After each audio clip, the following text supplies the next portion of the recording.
ഒരു കോൺഫ്ലെക്സ് പുട്ട് ഉണ്ടാക്കിയാലോ നമുക്ക്?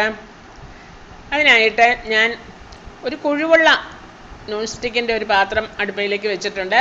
കുഴിവുള്ള പാത്രം എടുക്കുന്നതായിരിക്കും നല്ലത്.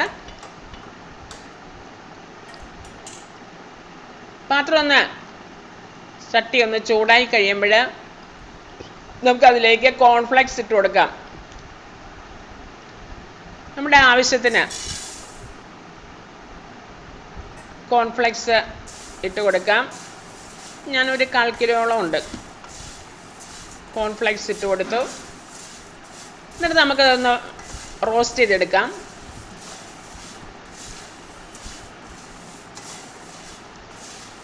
ലോ ഫ്ലെയിമിൽ വെച്ചിട്ട് വേണം റോസ്റ്റ് ചെയ്തെടുക്കാനായിട്ട്.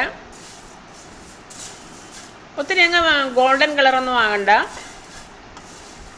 ഒന്ന് ചെറുതായിട്ടൊന്ന് റോസ്റ്റ് ആയാൽ മതി.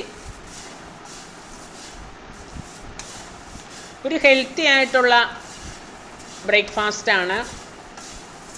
നമുക്ക് വേറെ ഒന്നും ഉണ്ടാക്കാനായിട്ട് സമയമില്ലെങ്കിൽ പെട്ടെന്ന് ഉണ്ടാക്കിയെടുക്കാൻ പറ്റുന്ന ഒരു ബ്രേക്ക്ഫാസ്റ്റാണ് കോൺഫ്ലെക്സ് പുട്ട്.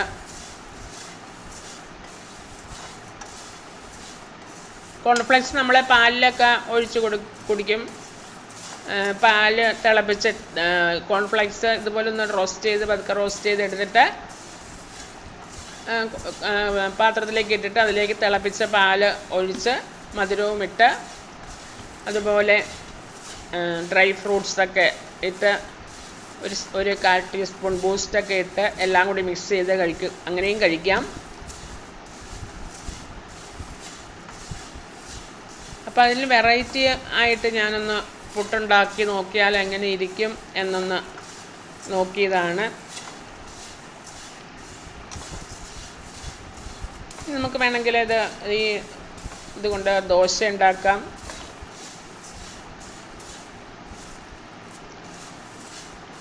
ഇങ്ങനെ പലതും ഉണ്ടാക്കാം കോൺഫ്ലെക്സ് കൊണ്ട്. ഇപ്പോൾ റോസ്റ്റ് ആയിട്ടുണ്ട് ഏകദേശം. ഇനി നമുക്കിത് ഒരു മിക്സിയുടെ ജാറിലേക്കിട്ട് നാറിക്കഴിയുമ്പോൾ മിക്സിയുടെ ജാറിലേക്കിട്ട് ആറിയിട്ടുണ്ട്. ആറിയതിന് ശേഷം ഞാൻ മിക്സിയുടെ ജാറിലേക്ക് ഇടുകയാണ്. നമുക്കൊന്ന് പൊടിച്ചെടുക്കണം. ഒത്തിരി അങ്ങ് പൊടിഞ്ഞു പോകണ്ട, ഒരു തരിതരിയായിട്ട്. നമ്മൾ പുട്ടുപൊടിയൊക്കെ ആ ഒരു തരിയിൽ നമുക്ക് പൊടിച്ചെടുത്ത് അതിലേക്ക് ഞാൻ അര ടീസ്പൂൺ ഉപ്പും കൂടി ഇട്ട് നന്നായിട്ടൊന്ന് മിക്സ് ചെയ്യുകയാണ്.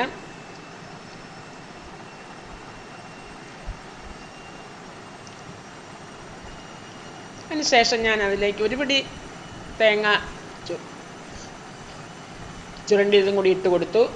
അതും കൂടി ഇട്ട് ഒരു നിർബന്ധവും ഇല്ല, ഞാൻ ജസ്റ്റ് ഒരു ടേസ്റ്റിന് വേണ്ടി ഇട്ട് കൊടുത്തതേ ഉള്ളൂ. തേങ്ങ നമ്മൾ പുറകെ ഇടും, എന്നാലും ജസ്റ്റ് ഒന്ന് കുഴയ്ക്കാനുള്ള ഇതിന് വേണ്ടിയിട്ട് ഞാൻ അങ്ങ് ഇട്ട് കൊടുത്തതേ ഉള്ളൂ. ഇനി നമുക്ക് പുട്ടൊക്കെ നമ്മൾ കുഴച്ചെടുക്കും പോലെ കുറേശ്ശെ വെള്ളം ഒഴിച്ച്, പുട്ടൊക്കെ നമ്മൾ തിരുമ്മിയെടുക്കത്തില്ലേ, അതുപോലെ കുറേശ്ശെ വെള്ളം ഒഴിച്ച് നമുക്ക് ആ പുട്ടുപൊടിയുടെ ഒരു കൺസിസ്റ്റൻസി വരുന്ന വിധത്തിൽ നമുക്ക് അത് കുറേശ്ശെ വെള്ളം ഒഴിച്ച് കുഴച്ചെടുക്കാം.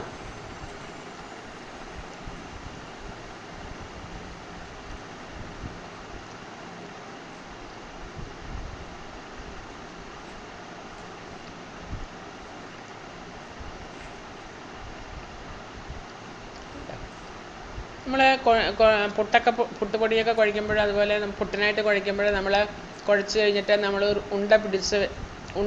ഒരു ഉണ്ട പോലെ ഇങ്ങനെ എടുത്തു കഴിയുമ്പോൾ അത് പൊടിഞ്ഞു പോകരുത്. അതാണ് അതിൻ്റെ ഒരു പാകം അല്ലേ.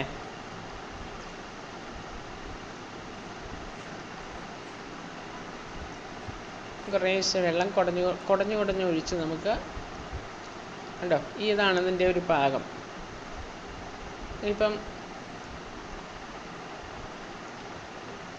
ഞാനിത് നന്നായിട്ട് തിരുമ്മി വെച്ചിട്ടുണ്ട്. ഇനി നമുക്ക് പുട്ടുണ്ടാക്കാനായിട്ട് പുട്ട് മേക്കറിലേക്ക് ചില്ലിട്ടിട്ട് നമുക്ക് തേങ്ങ ഇട്ട് കൊടുക്കാം. നമ്മൾ പുട്ടുണ്ടാക്കണ ആ പ്രൊസീജിയർ തന്നെ.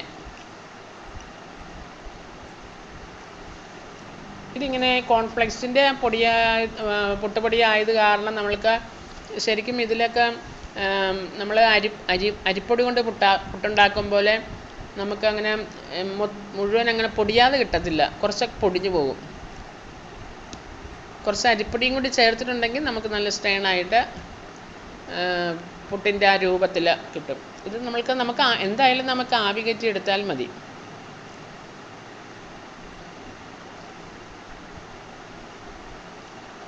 കണ്ടോ, ഇങ്ങനെ വളരെ ടേസ്റ്റാണ്, അതുപോലെ വളരെ ഹെൽത്തിയുമാണ്.